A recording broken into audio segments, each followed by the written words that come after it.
আসসালামু আলাইকুম ওয়া রাহমাতুল্লাহি ওয়া বারাকাতুহু। খালেদা জিয়া স্পিকিং বাংলাদেশ থেকে। আপনি কে বলছেন? হ্যালো হ্যালো, নাম্বার দেখে মনে হচ্ছে হাসিনা ফোন করছে। তুই কি হাসিনা? হ্যাঁ আপা, হাসিনা। আমি হাসিনা আপা, আমাকে বাঁচান আপা। নির্বাচন একলা একলা করিয়েন না আপা। নির্বাচন হইলে আমাকে ডাক দিয়েন আপা। আমরাও নির্বাচন করতে চাই। জনগণের অনেক তো ক্ষতি করলাম, এবার ভালো চাই।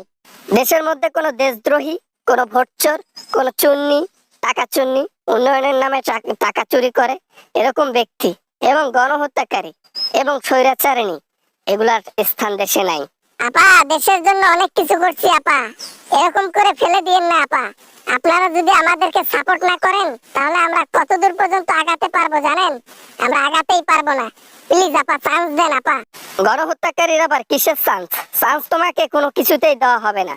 তুমি দেশের মধ্যে ঢুকলে ডাইরেক্ট তোমাকে গ্রেফতার করবে প্রশাসনের লোক এবং যেটা শাস্তি দেওয়া লাগে সেটা দেবে। জনগণ শান্তি, দেশও শান্তি। না আপা, না আপা, আমার ভুল হয়েছে আপা। আমাকে জেলের মধ্যে ঢুকানো যাবে না আপা। আপা, জেলের মধ্যে ঢুকাইলে আমার জীবন তেজপাতা করে ফেলাইবে প্রশাসনের লোক। রিমান্ডে নিতে নিতে জীবন শেষ করে দিব। যাব না আপা, যাব না।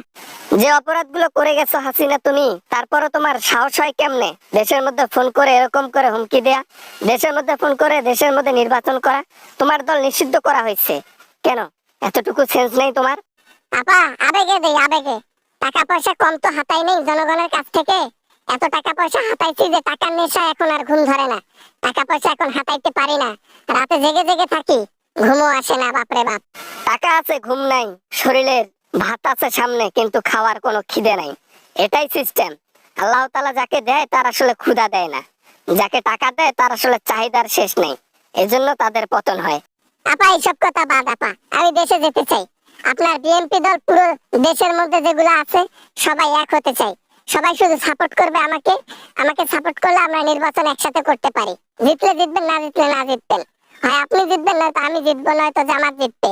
ভোট হবে, নির্বাচন হবে, সব সুষ্ঠু। এই কথা মুখ দিয়ে যা একবারই বলেছো, দ্বিতীয়বার যেন না শোনা হয়।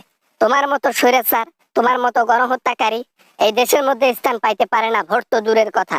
তাই দেশের মধ্যে ঢুকলে সবার আগে তোমাকে জেলে ঢোকানো হবে। আল্লাহ, কাকে ফোন দেই কাকে না দেই, কেউ আমার কথা শোনে না, কেউ আমাকে বোঝে না। কাকে আমি কান্না করে ফোন দেই? আপা, আপনার পায়ে ধরি। আপা, আপনার পায়ে পড়ি। আপনার পা আমাকে আগাই দেন। আপনার পায়ে চুমু খাই আপা। 18 কোটি মানুষের পা ধরো, 18 কোটি মানুষের পা চাটো, 18 কোটি মানুষের বাথরুমে গিয়ে বাথরুম পরিষ্কার করো, 18 কোটি মানুষের পা ধরে ক্ষমা চাও। যদি ক্ষমা করে দেয় জনগণ, আমাদের হাতে কিছু নাই। তাই সরি। ফোন আর নেক্সট টাইম যেন এখানে না করা হয়। যদি ন্যূনতম সেন্স থাকে ফোন করবা, না হয়তো এর পরের বার ফোন অন্য কাউকে ধরাইয়া তোমাকে গালিগালাজ শোনাবো। বাই। হ্যালো বন্ধুরা, আশা করি ভিডিওটা অনেক ভালো লেগেছে এন্ড অনেক এনজয় করেছেন। যদি ভিডিওটা ভালো লাগে অবশ্যই একটা লাইক করবেন, আর চ্যানেলে নতুন হয়ে থাকলে চ্যানেলটি সাবস্ক্রাইব করবেন, পাশে থাকবেন, শেয়ার করতে ভুলবেন না। দেখা হবে এরকম হাসির ভিডিও নিয়ে আবারও আপনাদের সঙ্গে। সবাই ভালো থাকবেন, সবাই সুস্থ থাকবেন। খোদা হাফেজ।